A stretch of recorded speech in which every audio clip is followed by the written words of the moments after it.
Un cordial saludo a todos los oyentes de Radio María. Un día más, con la gracia del Señor, proseguimos el comentario del Catecismo de nuestra Madre la Iglesia. Hoy comenzamos un nuevo apartado, el del sacramento del matrimonio. Hemos concluido ya el sacramento del orden sacerdotal y comenzamos el último de los sacramentos.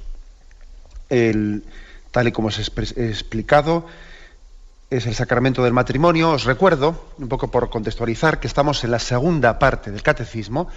La primera es referida al credo, la segunda es referida a los sacramentos, la tercera es referida a los mandamientos, a la moral, y la cuarta a la explicación del Padre Nuestro. Estamos concluyendo la segunda parte, y también por contextualizar, os recuerdo que la explicación de los sacramentos ha sido dividida por el catecismo en tres partes. Los 7 sacramentos son subdivididos en sacramentos de la iniciación cristiana, que son 3, bautismo, confirmación, Eucaristía. Segundo, sacramentos de la curación, de la sanación, que son 2, penitencia y unción de enfermos. Y tercero, sacramentos al servicio de la comunidad, que son 2, orden sacerdotal y el que hoy comenzamos a explicar, matrimonio.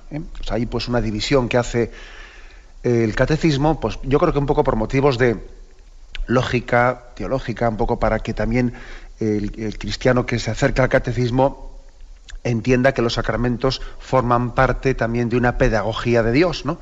Por lo tanto, hay sacramentos de la iniciación cristiana, bautismo, confirmación, Eucaristía, sacramentos de la sanación, de la curación, penitencia, unción de enfermos, y sacramentos al servicio de la comunidad, orden sacerdotal y matrimonio. Pues bien, es a partir del punto 1601 donde se explica el sacramento del matrimonio, y en ello nos vamos a emplear. El primero de los puntos dice así: la alianza matrimonial por la que el varón y la mujer constituyen entre sí un consorcio de toda la vida, ordenado por su misma índole natural al bien de los cónyuges y a la generación y educación de la prole, fue elevada por Cristo nuestro Señor a la dignidad de sacramento entre bautizados. Es una afirmación de entrada que hace el catecismo, que además está recogida, es literalmente una cita, pues de un punto del Código de Derecho Canónico, el 1055 en concreto, que está recogido literalmente y asumido como afirmación del catecismo de la Iglesia Católica. Bueno, y además y uno escucha esto y dice, bueno, pues lo evidente, ¿no? Dice, la alianza matrimonial por la que el varón y la mujer constituyen un consorcio de vida ordenado por su misma índole natural al bien de los cónyuges y a la generación y educación de los hijos. Dice uno, pues eso, ¿no? Como se dice popularmente, de sentido común, ¿no? Sí, pero fijaros que cada vez más el hacer una afirmación como esta, en nuestro contexto cultural, ¿no? Pues estás llegando a ser atrevido y hasta escandaloso y hasta parece que intolerante. Es que es curioso, ¿no? Fijaros, acordaros de toda la polémica que hemos tenido en España en eso que se ha venido a llamar como el matrimonio homosexual, ¿no? La polémica que se ha suscitado, en la que resulta que en la legislación española se ha cambiado el concepto de matrimonio. Es algo inusual, algo inaudito, que se haya llegado a cambiar el concepto de matrimonio. Bueno, aquí hay una afirmación muy importante, que es cuando dice que la alianza matrimonial fue elevada por Jesucristo a la dignidad de sacramento. Pero es que esto quiere decir que antes de que viniese Jesucristo ya existía el matrimonio. O sea que el matrimonio como unión del hombre y la mujer, abierto a la transmisión de la vida, etcétera, etcétera, no es una creación del cristianismo. Es algo precristiano. Y no únicamente precristiano, es algo prebíblico. Antes del Antiguo Testamento, antes de Abraham, existía el matrimonio. Es algo incluso prejurídico. O sea, no ha sido ninguna leyes humanas de ninguna cultura las que han creado el matrimonio. No, el matrimonio es algo natural. Es algo precristiano, prejurídico, prehistórico, es decir, algo que está inscrito en la misma ley natural. Esto es importante decirlo, porque a veces nos han colado ahí por debajo de la puerta, ¿no? Pues en concreto estoy pensando en ese debate que, bueno, por desgracia es que casi no hubo debate. Esa es la desgracia.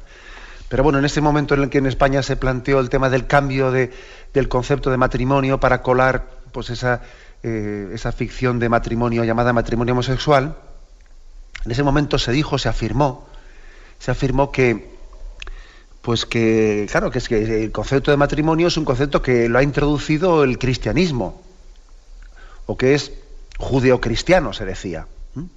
Pero ¿cómo que judeocristiano? Pero si es que, como dice este punto del catecismo, Jesucristo no inventó el matrimonio, sino que lo único que hizo fue algo que naturalmente existía, dice este punto 1601 del catecismo, elevarlo a la dignidad de sacramento. Pero naturalmente ya existía. Existía. ¿Y qué es lo natural del matrimonio? Pues fíjate, dice aquí: a la alianza matrimonial por la que el varón y la mujer constituyen entre sí un consorcio de toda la vida, ordenado por la misma índole natural, no porque nadie lo mande desde fuera, ordenado por la misma índole natural al bien de los cónyuges y a la generación y educación de la prole. Hay aquí una definición de lo que es matrimonio natural. Matrimonio natural, que luego, como dice aquí, fue elevado por Jesucristo a la dignidad de sacramento. Es que esto hace al sacramento del matrimonio, lo hace radicalmente distinto de los demás sacramentos. Porque los demás sacramentos, Jesucristo, al instituirlos, está creando parte de una creación nueva, es decir, no parte de un hecho previo, sino que, bueno, pues por ejemplo, cualquier sacramento que pudiésemos decir, el sacramento de la penitencia, el sacramento de la unción de enfermos, el sacramento de la confirmación, es un sacramento instituido por Jesucristo en el que él hace un signo totalmente novedoso que comienza con él, que se inicia en esa nueva alianza de Jesucristo. Sin embargo, no ese es el caso del matrimonio, porque el caso del matrimonio, o sea, el Señor lo que hace es bendecir algo que no es que Cristo se lo haya inventado. Cristo no se ha inventado el matrimonio, existía antes que Él. Bendecir algo que formaba parte de la propia ley natural. Esto hace que el sacramento del matrimonio sea distinto a los demás sacramentos. O sea, por ejemplo, el sacerdocio. El orden sacerdotal es totalmente novedoso, es decir, en Jesucristo comienza, o sea, él al ordenar a los apóstoles, al ordenar a los sacerdotes, los configura y hace en ellos pues una realidad totalmente nueva. Bueno, no es eso el caso del matrimonio. En el caso del matrimonio, Jesús lo que viene es a bendecir, a dar su gracia, a elevar a la categoría de sacramento a una unión natural que ya existía entre el hombre y la mujer. Y fijaros que no comienza a ser matrimonio a partir de Jesucristo. Ya era matrimonio antes de Jesucristo. Lo que pasa es que en este caso, a partir de Jesucristo, ese matrimonio es ya un sacramento, que es algo más, claro, es otra cosa, ¿no? Pero ojo, Cristo no crea el matrimonio, sino Cristo lo que hace es bendecirlo, elevándolo a la categoría de sacramento. Esto tiene su importancia, tiene una importancia grande, esto que estamos diciendo. Pues porque, por desgracia, nos han querido dar a entender, pues que nos han querido colar, pues que bueno, que esto del matrimonio es una invención del judio-cristianismo, ¿no? Que fuera de la cultura judio-cristiana, pues el matrimonio no ha existido. Eso es totalmente falso. El matrimonio es una realidad natural, tan natural pues como la vida misma. A la hora de decir, bueno, ¿y qué significa eso de que Jesucristo lo eleva a la categoría de sacramento? Es decir, hay una realidad natural que forma parte de, bueno, pues de, como dice aquí esta definición, de la propia índole natural. Y esa realidad natural, ¿cuál es? Bueno, pues que el matrimonio tiene un misterio de complementariedad entre el varón y la mujer. Que esa entrega que tienen entre ellos, esa unión, crea un consorcio de vida que tiene finalidades que es para el propio bien de ellos, para la propia comunión de amor, porque eso es un bien para el hombre y para la mujer, que están llamados a vivir en comunión de amor, y es tanto un bien para ellos como para la prole, para los hijos que pudieran tener y que pudieran educar bien en esa comunidad de amor. Eso es lo que es de ley natural, eso es lo que es el matrimonio de ley natural. Ahora la pregunta es, y entonces, cuando dice que Jesucristo lo elevó a la dignidad de sacramento, primero, ¿por qué lo hizo? Si ya naturalmente ya existía. Hombre, pues lo hizo, como podemos imaginar, ¿no? Lo hizo porque hay realidades naturales que, aunque sí, pues sí, forman parte de esa ley que está escrita, ¿no?, en la naturaleza, sí, es cierto, pero también es verdad que el pecado, que en nuestra historia personal ha ido desdibujando eso que Dios había dejado escrito en la naturaleza. Es como una moneda pues en la que está impresa pues el rostro del rey o el rostro de pues quien fuese, ¿no?, un mandatario, lo que fuere, pero que el momento en que se acuña la moneda está muy claramente ahí inscrito, ¿no?, pues emperador, por tal, lo que fuere, ¿no? Está escrito ahí el rostro del mandatario, del rey o lo que fuere, pero claro, va pasando la moneda de mano en mano, van pasando los años, los siglos y poco a poco se va desgastando esa moneda, y a veces cuando uno va a un museo en el que haya en alguna estantería con monedas antiguas, casi ya no se llega a ver el rostro ese que estaba escrito, porque hay cosas que Dios ha escrito en la naturaleza humana, pero después nosotros, por nuestra historia de pecado personal, hemos ido emborronando, hemos ido haciendo a veces hasta difícil, costoso la vivencia de la ley natural. Y por eso es cuando que Jesús le dice en aquella polémica sobre el divorcio, por vuestra dureza de corazón, os permitió Moisés repudiar a la mujer, pero al principio no fue así. Dios los creó hombre y mujer para siempre. Es decir, en la creación del mundo, Dios acuñó una moneda en la que estaba claramente inscrito en la naturaleza humana, estaba escrito el que existía pues una vocación al amor del hombre y la mujer, y una vocación al amor indisoluble, plenamente abierta a la vida, etcétera, etcétera. Eso así lo creó Dios. Pero luego, esa moneda, pues por el pecado del hombre, no es que lo que fuese de ley natural dejó de ser de ley natural, no. Lo que es ley natural no puede dejar de serlo nunca. Pero es cierto que puede ir siendo mucho más dificultoso el vivirlo así, incluso el percibirlo así. Entonces, por eso Jesucristo eleva a la dignidad del sacramento lo que en sí era de ley natural, pero lo eleva, le da una gracia especial. Porque ocurre a veces que cuando el pecado nos ha herido mucho, sin la gracia de Cristo, no se es capaz de vivir la ley natural. Esa es, digamos, una afirmación que es que además la podemos comprobar en la vida misma. En la vida misma la podemos comprobar. ¿Es de ley natural el que uno tiene que ser fiel a su mujer o a su marido? ¿Eso es una ley para los cristianos que tienen esas ocurrencias de ser fieles? ¿Qué ocurrencias, Dios mío? ¿No? ¿Es una ley para los cristianos o es más bien algo de ley natural? Algo que en sí es un bien para el hombre y por lo tanto es para todo el mundo y está escrito en la naturaleza. Por supuesto que es algo de ley natural el que conviene ser fiel al marido. Y sin embargo, cada día vemos con más claridad que sin la gracia de Cristo es difícil ser fiel.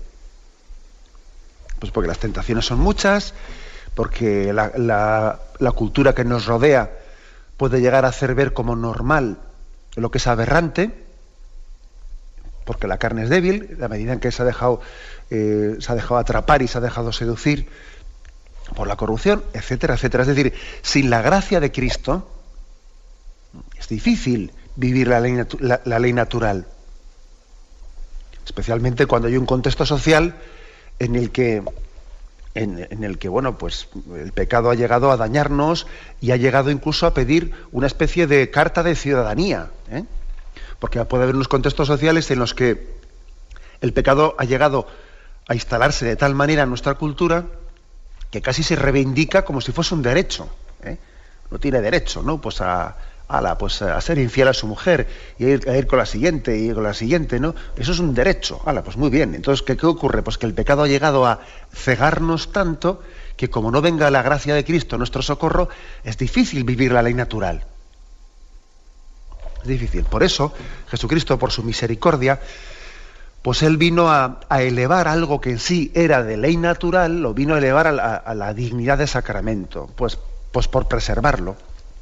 Porque veía que esa moneda que había sido acuñada tenía el rostro pues cada vez más emborronado, ¿no? Y muchos ya les costaba percibir lo que estaba escrito en esa moneda y con qué intención se había acuñado esa moneda, y etcétera, etcétera. Cristo eleva pues a la dignidad de sacramento. Un sacramento que os recuerdo, por ejemplo, si uno va al punto 1152 del Catecismo, allí se expresa un poco qué quiere decir, ¿no? ¿Qué supone el sacramento? Dice allí, signos sacramentales.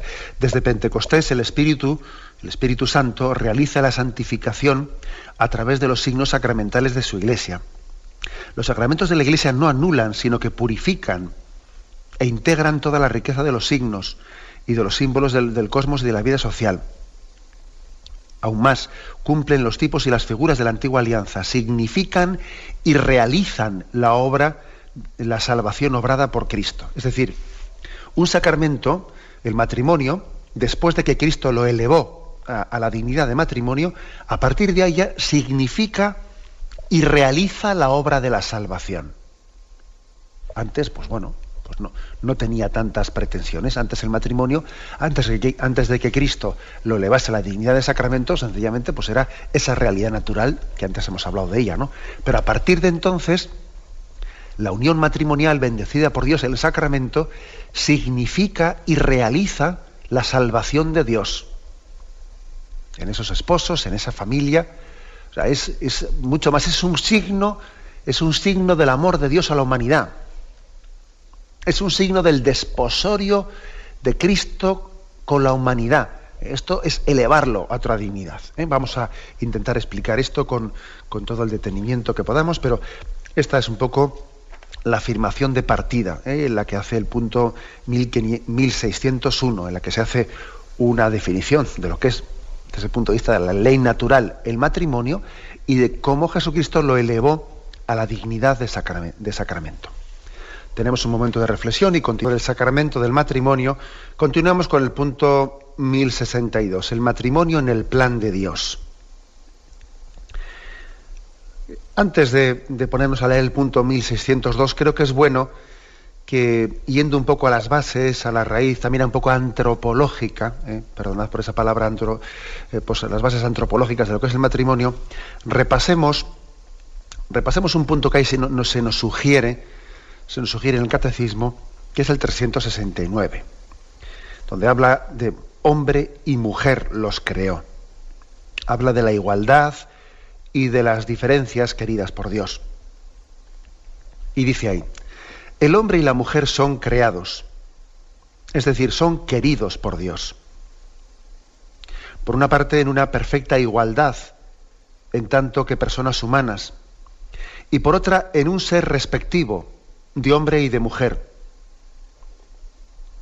Aquí hay afirmaciones muy importantes, es decir, que ser hombre y ser mujer es una realidad querida por Dios. Dios nos ha creado iguales en dignidad al hombre y la mujer, pero iguales en dignidad no quiere decir que no tengamos diferencias.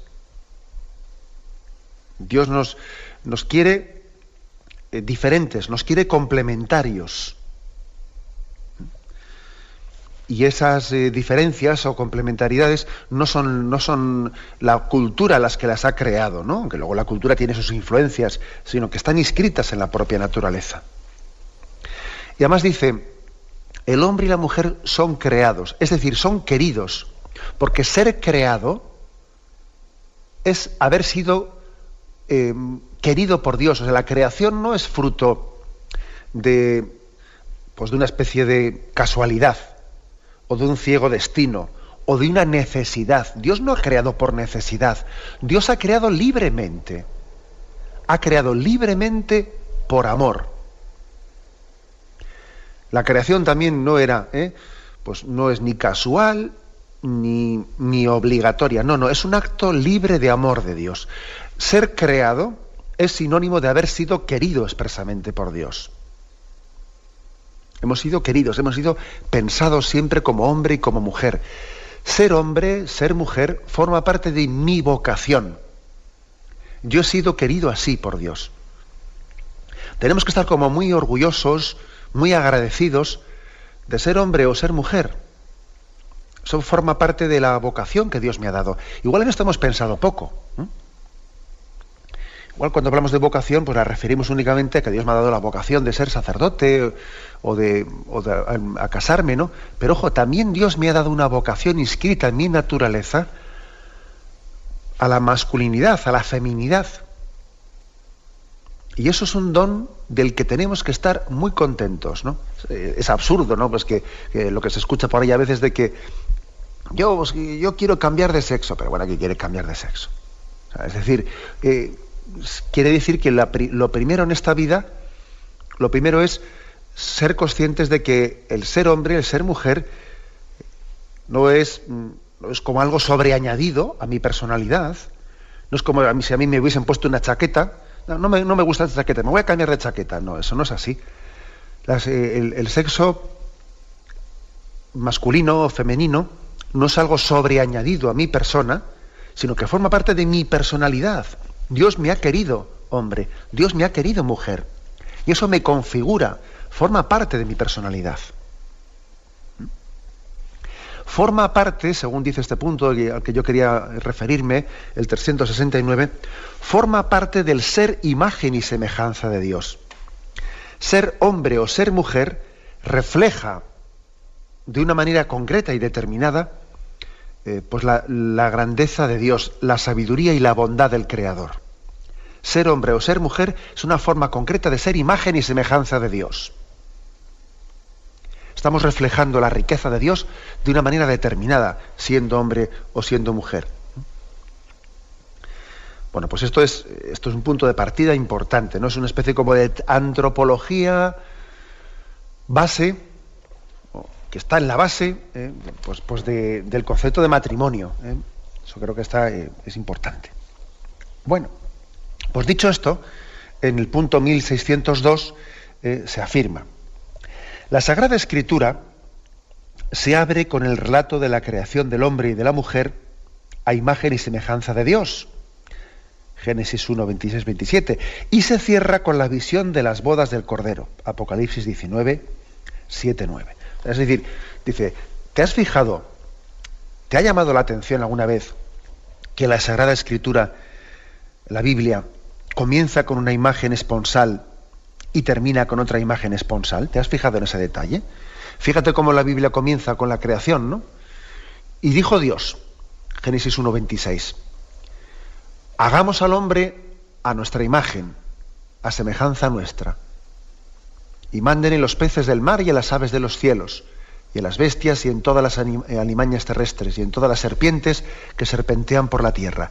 Creó pues Yahvé al ser humano a imagen suya, a imagen de Dios le creó, macho y hembra los creó, varón y hembra los creó. Es curioso, que cuando comienza la Sagrada Escritura habla en ese ser creado a imagen y semejanza, remarca, ¿no? A imagen suya los creó, hombre y mujer los creó. Eso forma parte, por lo tanto, de esa riqueza de Dios que es reflejada y expresada en la creación. La masculinidad y la feminidad, ya sabemos que Dios no es ni hombre ni mujer, Dios no tiene sexo. Ahora, es verdad que la creación es imposible que refleje toda la riqueza de Dios, que es infinita. La creación es finita, luego bueno, pues es imposible que en este espejo que es la creación se vea reflejado todo el rostro de Dios. Cada cosa refleja un poco el rostro de Dios. Bueno, ser varón refleja un poco la riqueza de Dios. Ser mujer también refleja otro poco esa dignidad, esa maravilla de la infinitud de Dios. Bueno, la Sagrada Escritura pues comienza con esta imagen y se cierra, en el Apocalipsis, se cierra con la visión de las bodas del Cordero. Apocalipsis 19, versículos del 7 al 9. Alegrémonos y regocijémonos y démosle gloria, porque han llegado las bodas del Cordero y su esposa se ha engalanado. Luego me dice, escribe, dichosos los invitados al banquete de bodas del Cordero. Me dijo además, estas son palabras verdaderas de Dios. Es curioso, ¿eh? Es curioso que también la Sagrada Escritura al final recurra a esta imagen, a la de las bodas del Cordero, y el Apocalipsis cierra con esa imagen en la que parece que el Señor encuentra una forma, bueno, o sea, adecuada para expresarse, para expresar pues la alianza de amor que quiere hacer con nosotros. Es Él mismo el que elige la imagen esponsal. Continúa este punto del Catecismo. De un extremo a otro, la Escritura habla del matrimonio y de su misterio, de su institución y del sentido que Dios le dio, de su origen y de su fin, de sus realizaciones diversas a lo largo de la historia de la salvación, de sus dificultades nacidas del pecado y de su renovación en el Señor. Todo ello en la perspectiva de la nueva alianza de Cristo y de la Iglesia.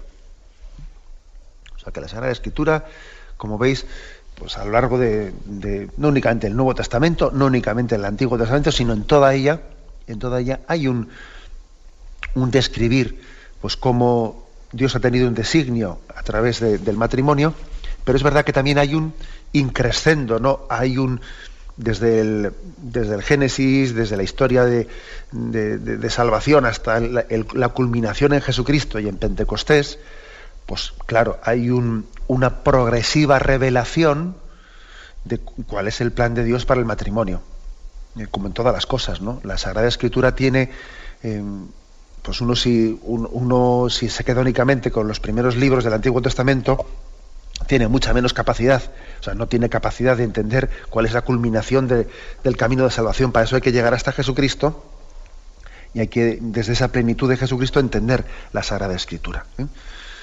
Bueno, pero dicho esto, fijaros cómo dice Efesios 5, 31, 32, dice, por eso dejará el hombre a su padre y a su madre y se unirá a su mujer, y los dos serán una sola carne. Gran misterio es este. Yo lo refiero a Cristo y a la Iglesia. Dice aquí San Pablo en la carta a los Efesios. O sea que el misterio de la unión del hombre y la mujer es un misterio que se refiere también a la unión de Cristo y de su Iglesia. Esto es lo que las bodas se repite tanto, ¿no? Lo que las bodas decimos, ¿te entregas a tu esposa como Cristo se entregó a su Iglesia? O sea, es decir, la unión del hombre y la mujer en Jesucristo han pasado a ser como un signo, una imagen de la unión de Cristo con nosotros, con la Iglesia con la que se ha desposado. Cristo se ha desposado con la Iglesia. Y nosotros, la unión del hombre y la mujer, es un signo, es una imagen de aquello. Y recibe su gracia de aquello. O sea, para poderse amar en un matrimonio recibimos la gracia de Cristo, que amó a su Iglesia y nos dio ejemplo de cómo amarla. De ahí recibimos nosotros la enseñanza de qué es el matrimonio, porque si, como he dicho antes, ¿no? Si por el paso de los tiempos se había ido emborronando y olvidando lo que era de ley natural, ahora por la gracia de Cristo volvemos a recibir la capacidad de amarnos con toda la fuerza para la que, con toda la pureza, con toda la plenitud para la que Dios había creado el hombre y la mujer al comienzo del mundo. Bien, tenemos un momento de reflexión y continuamos enseguida.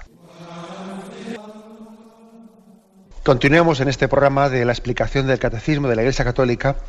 Continuamos explicando, hoy nos hemos centrado en dos puntos, el 1601 y 1602, con los que se abre la explicación del sacramento del matrimonio. el matrimonio en el plan de Dios, podríamos decir. Aquí se nos sugiere también otro punto para entender mejor lo que se está explicando de cómo la unión del hombre y la mujer es un signo, en el sacramento del matrimonio se convierte en un signo de esa unión de Cristo con su Iglesia. Cristo se desposó con su Iglesia. Bueno, pues en el punto 796 del Catecismo, allí se decía lo siguiente: la unidad de Cristo y de la Iglesia implica también la distinción de ambos con una relación personal. Este aspecto es expresado con frecuencia mediante la imagen del esposo y la esposa. Cristo es a su Iglesia lo que el esposo es a la esposa. El tema de Cristo esposo de la Iglesia fue preparado por los profetas, por ejemplo, anunciado por Juan Bautista. Uno echa mano, por ejemplo, del Evangelio de San Juan, capítulo 3, versículo 29, y ahí lee: vosotros mismos me sois testigos de que yo no soy el Cristo, sino que he sido enviado delante de él, dice Juan Bautista. Y luego añade: el que tiene a la novia es el novio, pero el amigo del novio, el que asiste y le oye, se alegra mucho con la voz del novio. Esta es pues mi alegría que he alcanzado en plenitud. Es como diciendo: ojo, vosotros no busquéis en mí al que esperabais, el que tiene a la novia es el novio.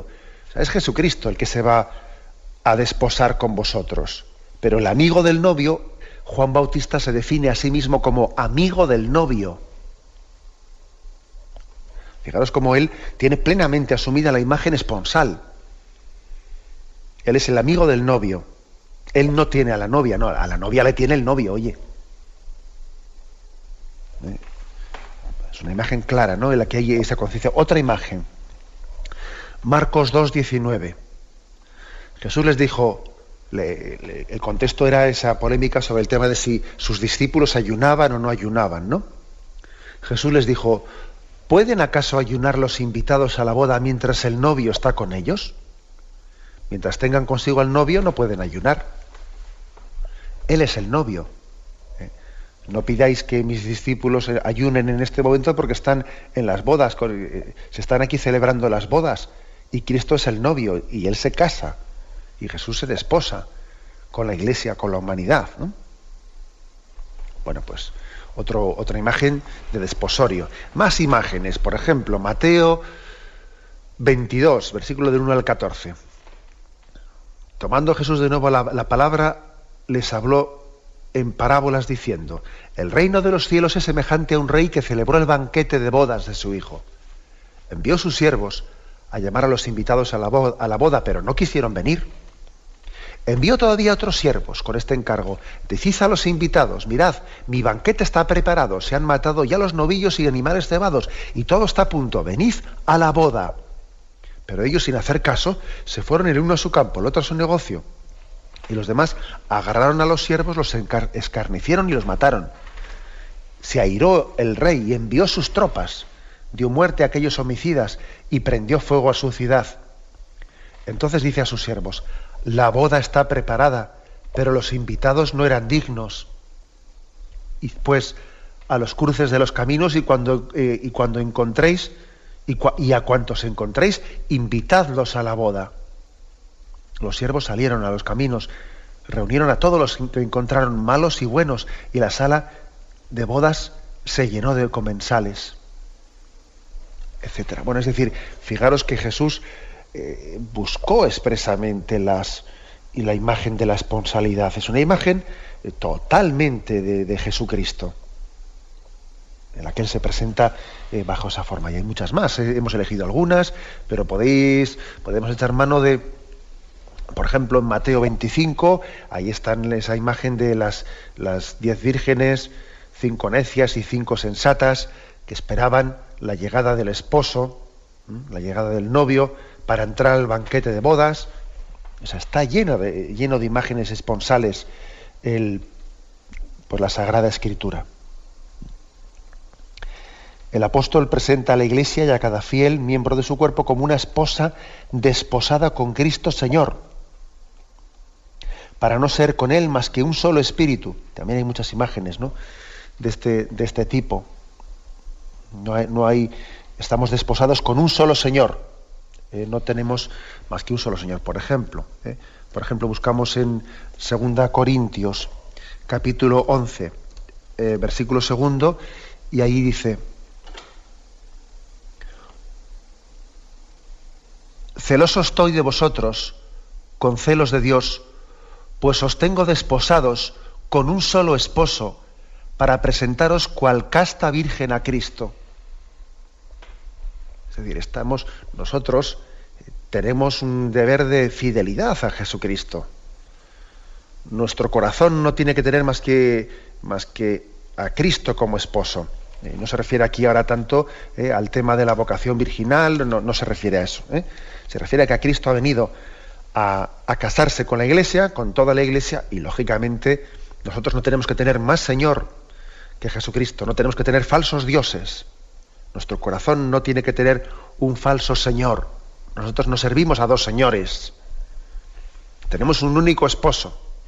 Bajo esa perspectiva también está aquí San Pablo presentando este misterio de la esponsalidad. La Iglesia es esposa inmaculada del Cordero Inmaculado.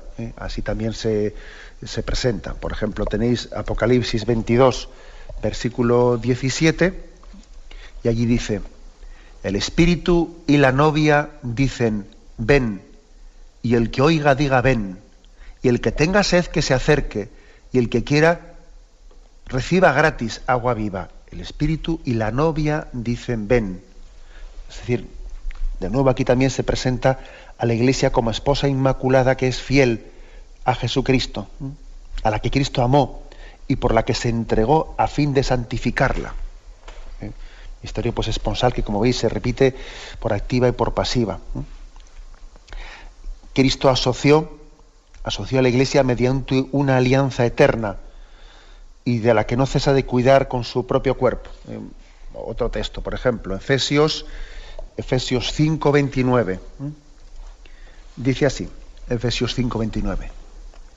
Porque nadie aborreció jamás su propia carne, antes bien la alimenta y la cuida con cariño, lo mismo que Cristo hace con la Iglesia.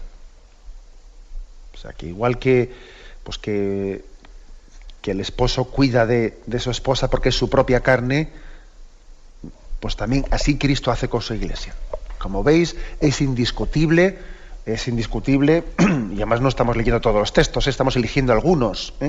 Es indiscutible que Jesucristo elevó la unión del hombre y la mujer, la elevó pues a nivel, a la dignidad de sacramento, y que utilizó la imagen esponsal para expresar en ella su relación con la Iglesia y con cada uno de nosotros.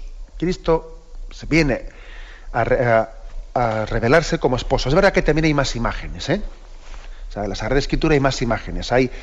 Cristo también se presenta como hermano. Cristo también se presenta como amigo, también se presenta como padre, pero bueno, también se presenta como esposo.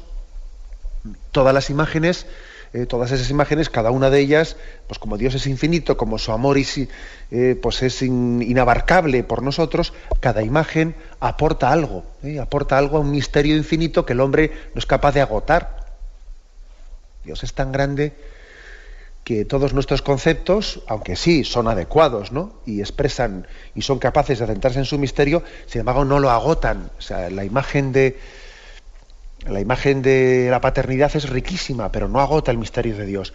La imagen de la amistad es muy, muy rica, pero no agota el misterio de Dios. La imagen de la esponsalidad es muy rica, pero no agota el misterio de Dios. Luego, nosotros, ¿qué es lo que hacemos? Pues sumar todas esas imágenes, sumar todas ellas, y a través de cada una de ellas pues nos estamos un poco más acercando y conociendo la riqueza del amor de Dios, cómo se declara hacia nosotros, y cómo el matrimonio, la unión del hombre y la mujer, es un sacramento, es un signo de ese amor de Dios. Estáis, ¿no?, todos los casados estáis viviendo en vuestra relación, estáis viviendo el eco, sois un eco entre vosotros, ¿no? Ese amor que os tenéis es un eco Es una resonancia del amor que Cristo tiene a su Iglesia. Es impresionante, ¿no? Pero es así. Igual que cuando decimos, permitidme la comparación, igual que cuando decimos que cuando aquí celebramos una liturgia, esta liturgia es el eco de la liturgia del cielo. En el cielo se está celebrando la gran liturgia, ¿no?, de la alabanza a Dios Padre, todo el coro de los ángeles se une, esa gran liturgia. Bueno, pues de alguna manera la liturgia de la tierra es un eco de la liturgia del cielo. También el amor esponsal de un marido y de una mujer son el eco de el amor esponsal de Cristo a su Iglesia. Y entonces daros cuenta de qué grandeza tan grande tiene eso de que Jesucristo ha elevado a la categoría, a la dignidad de sacramento algo que era de ley natural. Bien, lo dejamos ahí. Vamos a dejarlo ahí. Hemos explicado hoy estos dos puntos, el punto 1601 y el punto 1602. Continuaremos, si Dios quiere, con el siguiente apartado que dice el matrimonio en el orden de la creación. Me despido con la bendición de Dios Todopoderoso, Padre, Hijo y Espíritu Santo, descienda sobre vosotros. Alabado sea Jesús.